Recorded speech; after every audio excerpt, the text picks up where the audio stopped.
Olá, boa tarde. Segundona e o Jornal da Cultura, primeira edição, chega com os assuntos mais importantes de hoje. A presidente Dilma Rousseff insiste na CPMF e manda recado ao PT. Ministro da Fazenda Joaquim Levy fica. As calçadas em São Paulo já viraram uma questão de saúde pública. A prefeitura prometeu até o fim do ano recuperar e construir 1 milhão de metros quadrados de calçadas. Mas até agora entregou apenas 7 mil metros quadrados. Começou o horário de verão e aí, perdeu a hora? Não, se você estranhou, não está sozinho não, viu? Especialistas dizem que o organismo leva até 15 dias para se adaptar. Na preparação para o Enem, ter método para estudar faz diferença e é preciso começar cedo, viu? Os telefones públicos, com os dias contados, a Anatel prevê que 7 em 10 orelhões desapareçam em todo o país. Explosão nessa madrugada destrói prédio no Rio de Janeiro. Bombeiros ainda procuram sobreviventes. A gente ainda tem as notícias internacionais, as do esporte, tem oferta de emprego, hein? Fique atento a partir de agora.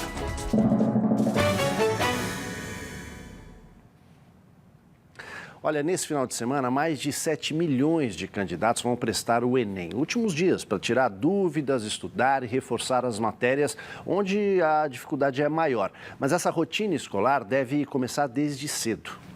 Estudar não é só na sala de aula. Desde cedo, Cristina criou uma sala de estudos dentro de casa para as filhas Larissa e Letícia.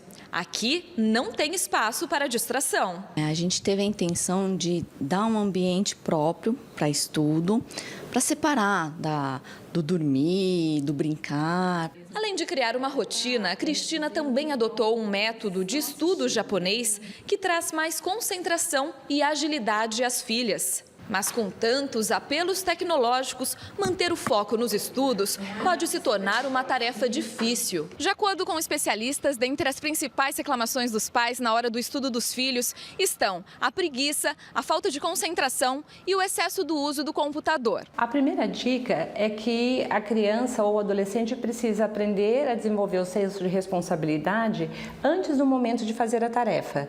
E a outra dica é que no momento que o filho sentar para fazer a tarefa, que ele tenha um cronômetro, que pode ser um desses timers de cozinha, e que ele marque 25 minutos totalmente concentrado nos estudos e depois 5 minutos de intervalo. Roberta e Thaís Bento são pedagogas e criadoras do projeto Socorro, Meu Filho Não Estuda.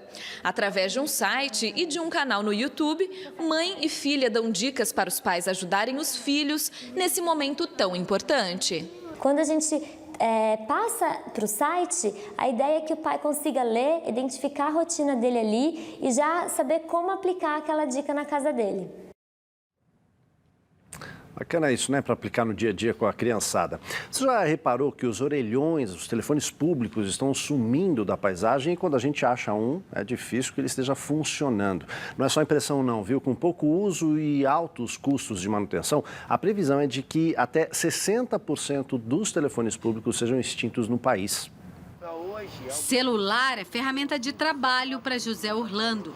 Houve um tempo em que tudo era resolvido pelo orelhão. Eu trabalhava com corretora e estava sempre utilizando bastante telefone. Eu usava 100, 200 unidades por dia. Quem precisa de um orelhão tem sorte se encontrar um.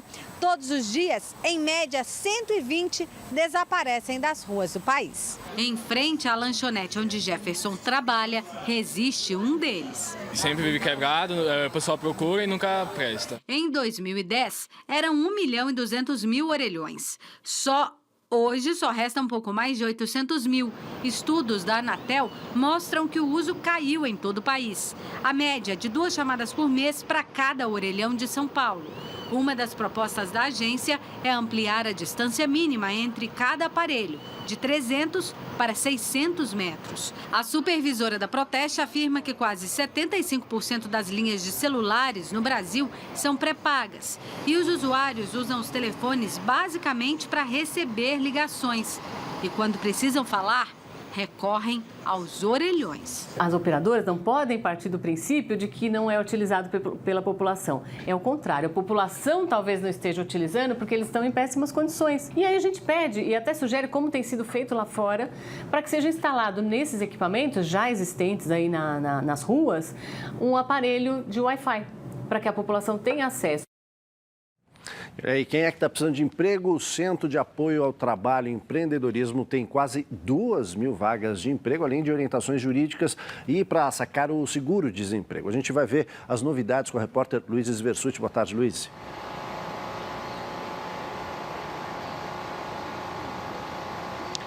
Olá, boa tarde a todos. Olha, tem muita oportunidade, muitas vagas de emprego por aqui, viu? Tem atendente de telemarketing, atendente de lanchonete, tem também para vendedor e muitas outras. Além disso, o cidadão também pode tirar aqui no Catmóvel a carteira de trabalho e já levar ela para casa, ela fica pronta na hora. Ele também pode dar entrada no seguro-desemprego, formalizar o negócio próprio. E quem vai falar para a gente mais sobre esse assunto é a Graziela Vieira, selecionadora do CAT. Graziela, boa tarde. Como que o trabalhador faz para participar de todo esse processo? Bom, para ter acesso a todos os nossos serviços, tá? Ele traz RG, CPF, carteira de trabalho, número do PIS se tiver. No caso da emissão de carteira de trabalho é necessário uma foto 3x4, tá? Então, além do RG, uma foto 3x4. Formalizar o MEI, a gente precisa de todos os documentos que eu já citei, mais o número do título de eleitor, tá? E a habilitação do seguro-desemprego, toda aquela documentação que é entregue no ato da demissão. Então, a gente formaliza esse seguro-desemprego, porém é necessário toda aquela papelada que é entregue quando ele é demitido. Ok, muito obrigada pelas suas informações. É tudo bem simples. Quem tiver mais dúvidas, é só acessar o site www.prefeitura.sp.gov.br/trabalho. Volto com vocês no estúdio.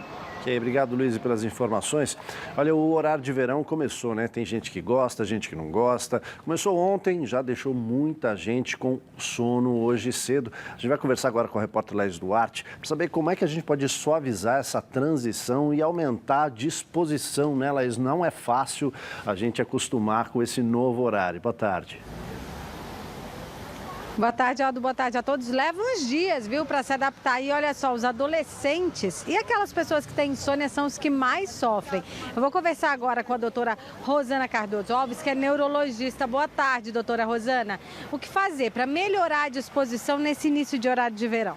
Boa tarde. Primeira coisa é justamente ir dormir já no horário novo. E no dia seguinte, uma vez que se ela acordar com o celular ou despertador, colocar a luz elétrica, acender a luz imediatamente, que a luz é um importante sinalizador para justamente se adaptar a esse novo fuso horário, né? E você comentou dos adolescentes, os adolescentes realmente têm um pouco mais de dificuldade do que os outros indivíduos, porque eles já têm uma tendência a ir dormir um pouco mais tarde, acordar mais tarde. Então, realmente, as mães têm um pouco mais de trabalho aí com os adolescentes nos primeiros dias. E também alguns indivíduos aí com insônia, que também tem uma tendência, uma dificuldade maior para iniciar o sono, nesses primeiros dias eles acabam sentindo um pouco mais mesmo.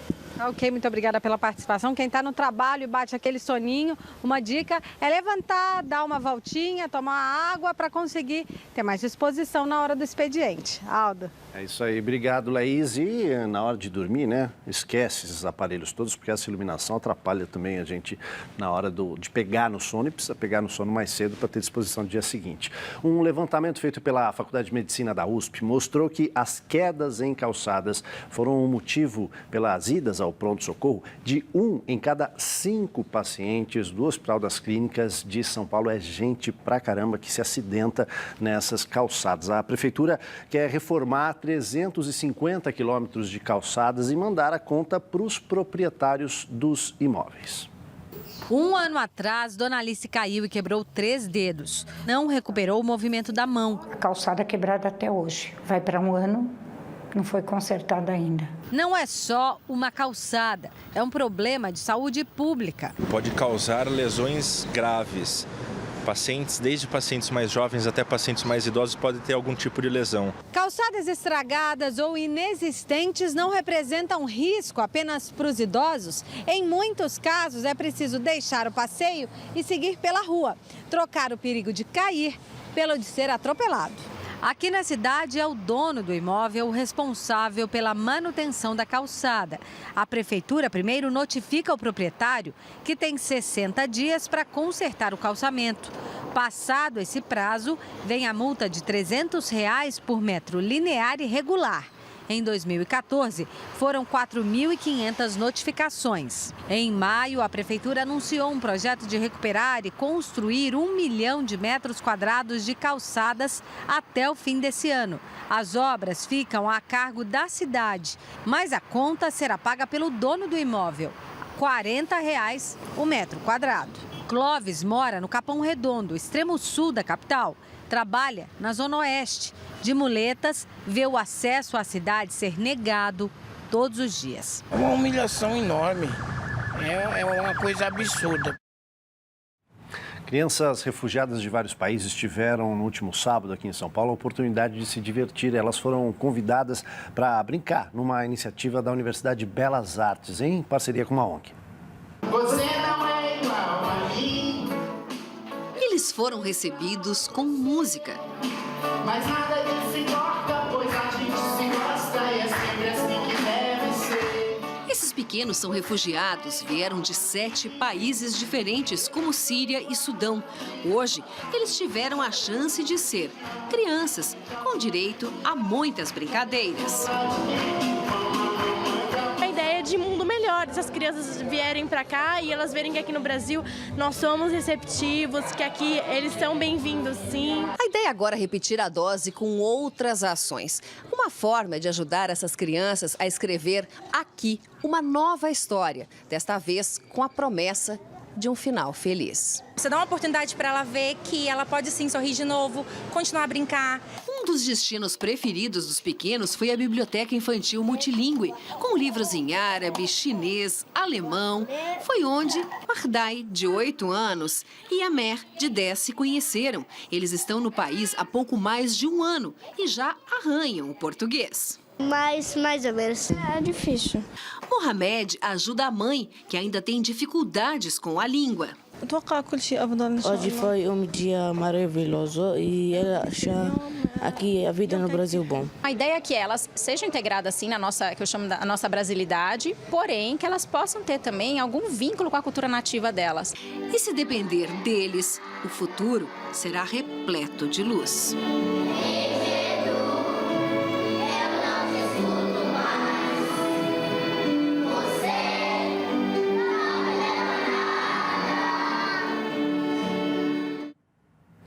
Bacana, né? Uma situação dramática que precisa de solidariedade para ser vencida, né? Vamos falar um pouquinho de outras notícias nacionais. Equipes de resgate ainda procuram vítimas nos imóveis atingidos por uma forte explosão que aconteceu hoje de madrugada em São Cristóvão, na zona norte do Rio de Janeiro. A explosão aconteceu por volta das 3 horas da madrugada e provocou desabamento ou estragos em cerca de 40 imóveis, entre os quais várias casas, 2 restaurantes e uma farmácia.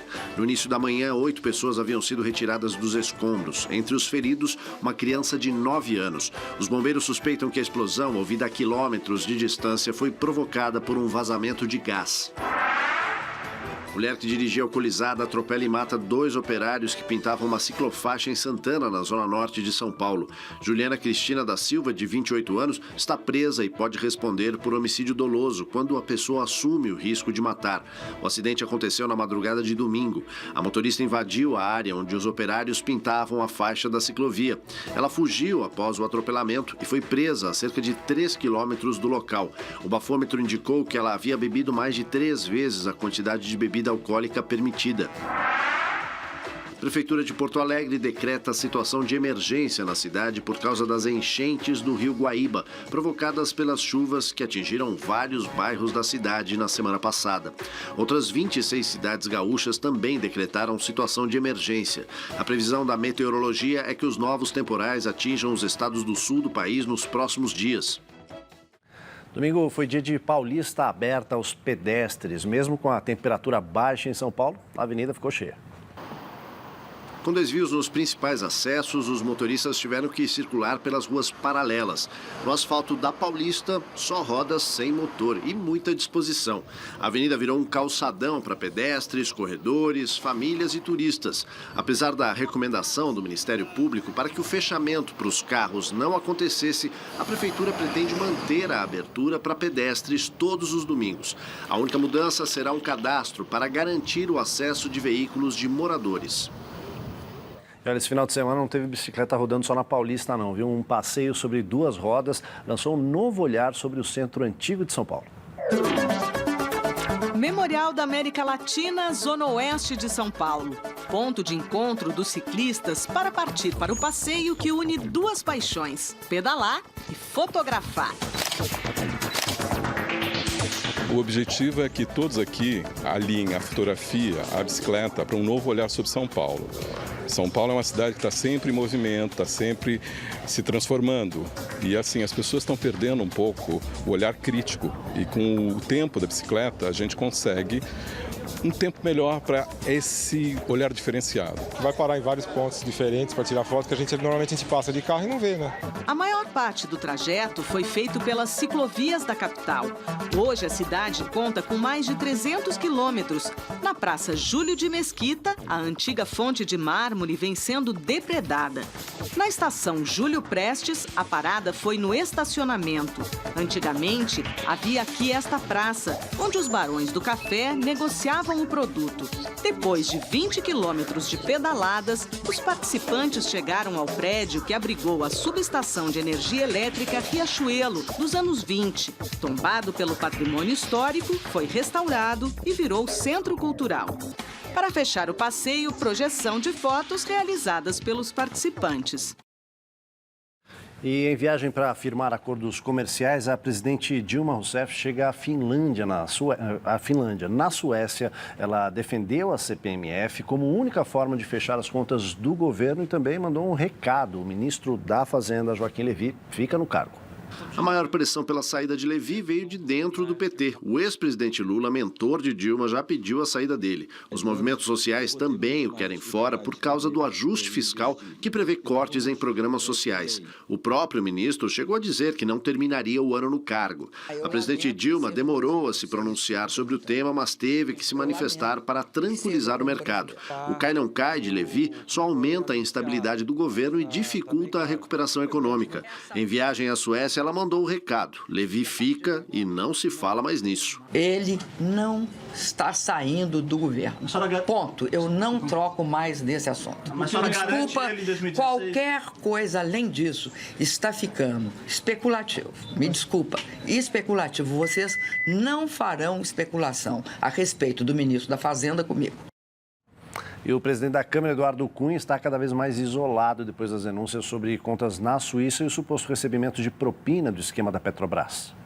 Não são apenas os pedidos de impeachment que dependem de Cunha. Outras pautas de interesse do governo estão paradas à espera de votação. Entre elas, o orçamento para o ano que vem e a renovação da desvinculação de receitas da União, a DRU. A demora nessas votações pode agravar a crise econômica. Para evitar isso, o Planalto quer a saída rápida de Eduardo Cunha do cargo. Ele nega que vai renunciar e tem um aliado de peso, o ex-presidente Lula, que trabalha nos bastidores para blindar Cunha e ganhar o apoio dele contra o impeachment. Mas os que querem Cunha fora da presidência da Câmara não estão só no Planalto. A oposição deve pedir a saída dele para manter a imagem da casa. E deputados do mesmo partido de Cunha, o PMDB, fazem coro. Na bolsa de apostas de quem cai primeiro, Dilma ou Cunha, a balança pesa agora para o lado do PMDBista. A gente vai agora para o intervalo rapidíssimo. Na volta, o crescimento menor da China pode complicar ainda mais a economia de parceiros comerciais como o Brasil. E mais, 500 ciclistas invadem a Chapada Diamantina em prova internacional de mountain bike. A gente volta já. Estamos de volta, 12h21 com as notícias internacionais. O crescimento da China no terceiro trimestre é o menor desde 2009. A desaceleração do gigante asiático é um pesadelo para os parceiros comerciais como o Brasil. A redução no volume de negócios deve impactar outras economias. A segunda maior economia do mundo cresceu 6,9% nesse período. O resultado é 1/10 menor do que o apontado no período anterior. O freio no desenvolvimento econômico foi diagnosticado principalmente no comércio exterior. As exportações caíram quase 2%. Além disso, a produção industrial apresentou um aumento de 5,7%. Já são 2 dias de devastação causada pelo tufão Coco na região norte das Filipinas. 2 pessoas morreram e milhares tiveram que abandonar suas casas. Outras estão em áreas isoladas, onde a Defesa Civil tem dificuldades para chegar. As rajadas de vento chegaram a 210 km/h. 5 pessoas morreram e outras 7 ficaram feridas na queda de um avião bimotor numa área urbana de Bogotá, na Colômbia. A aeronave caiu minutos depois de decolar do aeroporto de Eldorado, com 4 pessoas a bordo. As causas do acidente ainda são investigadas.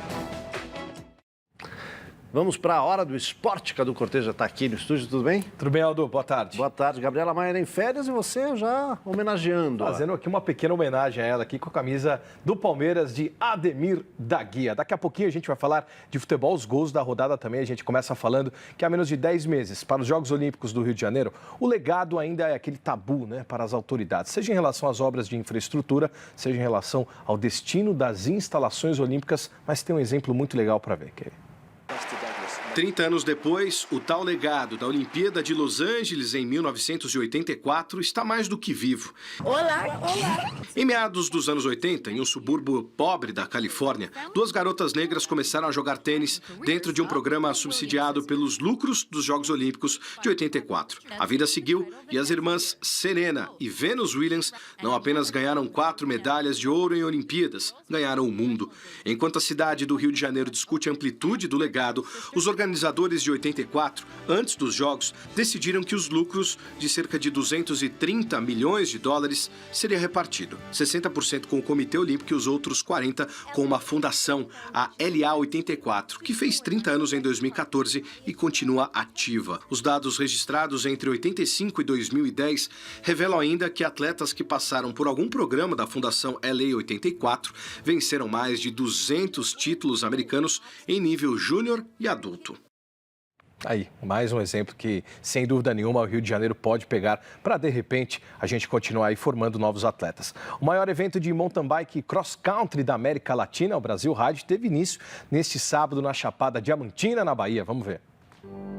Desde o último sábado, 500 ciclistas representando 23 países e 18 estados brasileiros transformam a rotina nas cidades de Mucugê, Rio de Contas e região na Bahia.